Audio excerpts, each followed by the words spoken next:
Ils étaient une soixantaine ce midi, drapeau en main, à manifester devant l'un des postes frontières de Menton. Des policiers nationaux inquiets quant aux événements sportifs de cet été qu'il faudra sécuriser. Avec cette question, y aura-t-il suffisamment d'effectifs à la frontière? Le décompte est vite fait, hein. Il y a juste tout ce qui est mobile sera sur Paris ou dans les grandes villes olympiques. On sait déjà que les forces sentinelles, donc les militaires qui sont mobilisés pour l'immigration clandestine en zone montagneuse, se désengagent également pour les sécurisations des grandes villes. Donc quid de savoir qui va la tenir?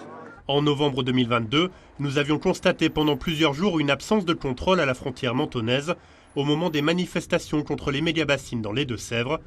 Cette situation se reproduira-t-elle cet été lors de l'arrivée du Tour de France et des Jeux Olympiques?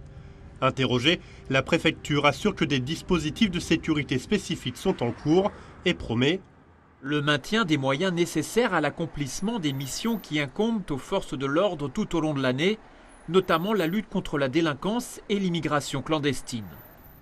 Pour ces policiers venus des Alpes-Maritimes et du Var pour manifester, se pose aussi la question de l'organisation de leur vie personnelle et familiale.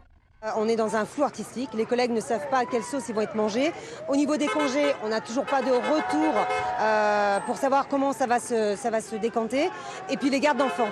Les gardes d'enfants, pourquoi? Parce qu'on a beaucoup de fonctionnaires qui sont mariés, donc forcément, certains sont divorcés.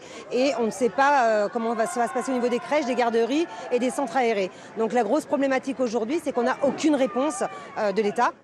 Grève du zèle, tri des plaintes, les syndicats policiers appellent à d'autres moyens d'action et n'entendent pas relâcher la pression tant qu'ils n'auront pas obtenu des réponses de leur ministère.